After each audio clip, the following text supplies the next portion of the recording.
Assalamualaikum warahmatullahi wabarakatuh.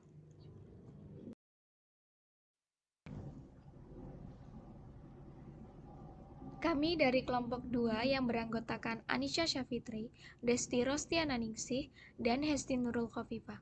Di sini kami akan menjelaskan tugas terstruktur ekonomi pertanian, yaitu terkait tentang pemasaran hasil pertanian komoditas padi.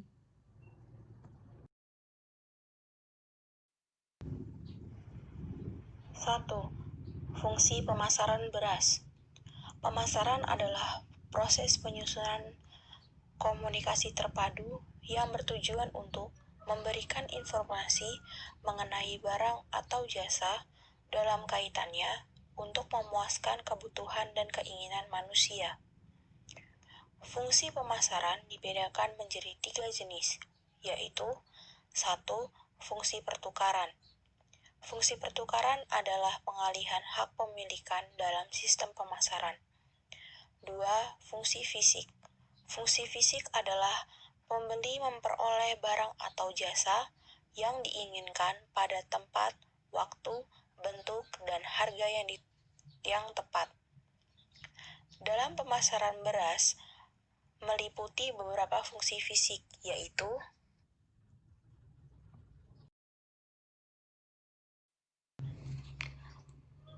yang pertama, fungsi pengangkutan. Fungsi pengangkutan pada pemasaran beras ini meliputi pemindahan beras dari tempat penyimpanan petani ke tempat penyimpanan pembeli. Yang kedua, fungsi penyimpanan. Penyimpanan beras ini bertujuan agar beras tetap tersedia saat tidak pada musim panen padi. Yang ketiga, fungsi pemrosesan. Pemrosesan beras yaitu langkah atau tahapan pengolahan beras yang akan menghasilkan suatu produk atau perubahan pada wujud fisik beras yang akan memiliki nilai tambah. 3. Fungsi penyediaan sarana. Fungsi penyediaan sarana akan mempermudah dan memperlancar dalam pemasaran beras. Fungsi penyediaan sarana dapat menjadi upaya perbaikan sistem pemasaran beras sehingga menjadi lebih efisiensi. Fungsi penyediaan sarana pemasaran beras dapat berupa fungsi informasi pasar, fungsi penanggungan risiko, dan fungsi pembiayaan.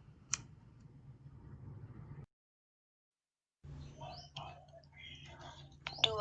Rencana pemasaran beras yang strategis. Rencana pemasaran beras yang strategis dapat berupa 1. Keputusan pasar yang menyeluruh.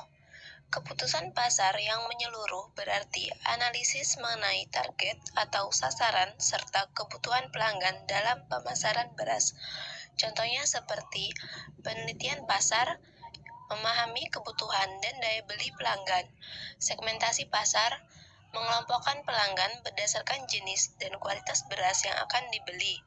Penetrasi pasar. Usaha pemasaran dalam penetrasi pasarnya lebih sering tidak hanya berkonsentrasi pada usaha beras saja. Biasanya pedagang beras dalam memasarkan, ia juga memasarkan produk lain, seperti sembako, karena barang sembako merupakan kebutuhan sampingan yang sering dibutuhkan masyarakat.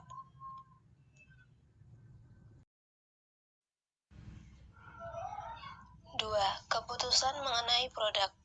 Keputusan mengenai produk beras dibedakan menjadi 2 jenis, yaitu pola penyerapan dan penyebaran produk dan daur hidup produk.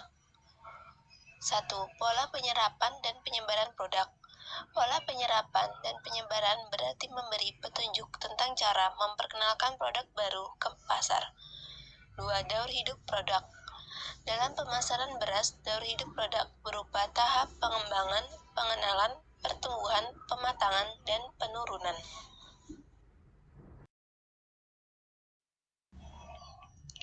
3. Keputusan mengenai harga. Dalam pengambilan keputusan harga ini terdapat beberapa penetapan yang dibuat. Penetapan tersebut antara lain 1.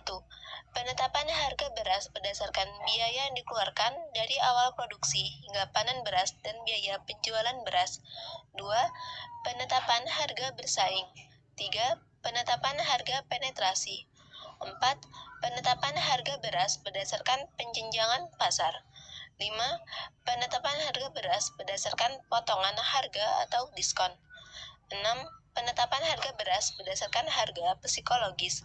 Dan 7. Penetapan harga beras berdasarkan harga bergengsi. 4. Keputusan mengenai promosi. Yang pertama yaitu promosi melalui iklan.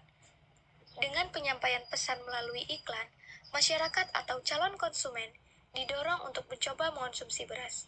Tujuan dari promosi melalui iklan yaitu untuk mendorong calon konsumen untuk melakukan tindakan pembelian beras. Memantapkan dan mempertahankan keberadaan konsumen yang telah mengonsumsi beras. Hal ini dilakukan untuk memberikan pesan bahwa beras yang pernah dikonsumsi tetap ada di pasaran. Diharapkan dengan iklan ini akan meningkatkan citra produk, nama merek beras dari produsen beras. Yang kedua yaitu public relation. Melakukan usaha-usaha guna membangun dan mempertahankan komunikasi antara produsen beras dengan konsumen yang telah mengonsumsi produk yang dihasilkan. Yang ketiga yaitu pemasaran langsung. Pemasaran langsung dilakukan untuk memudahkan konsumen dalam memperoleh beras. Di samping merupakan sarana yang sangat baik dalam mempertahankan pelanggan, manfaat lain yang diperoleh dari pemasaran langsung adalah waktu yang tidak terbatas yang dapat diatur dengan konsumen dan menurunkan biaya serta meningkatkan efisiensi dan fleksibilitas dalam penjualan produk beras.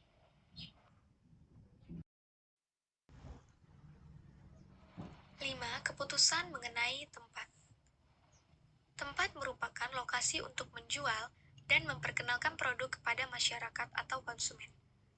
Dalam memilih lokasi harus dipertimbangkan secara baik dan benar, karena lokasi sangat berperan dalam pemasaran produk.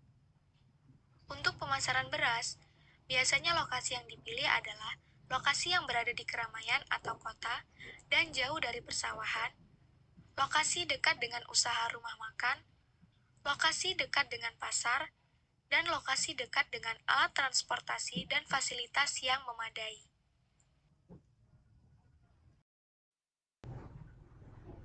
Siklus hidup beras. Beras merupakan bagian padi yang sudah dipisah dari sekam. Pada salah satu tahap pemrosesan hasil panen padi, gabah ditumbuk dengan lesung atau digiling, sehingga bagian luarnya, kulit gabah, terlepas dari isinya.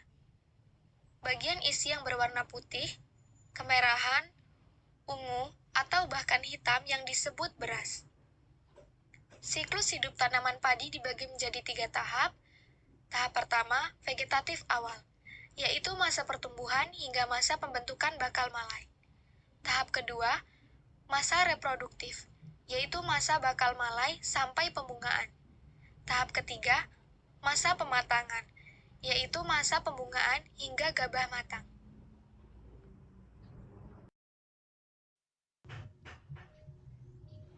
Kesimpulan, pemasaran adalah proses penyusunan komunikasi terpadu yang bertujuan untuk memberikan informasi mengenai barang atau jasa dalam kaitannya untuk memuaskan kebutuhan dan keinginan manusia atau konsumen. Fungsi pemasaran dibedakan menjadi 3 jenis, yaitu fungsi pertukaran, fungsi fisik, dan fungsi penyediaan sarana.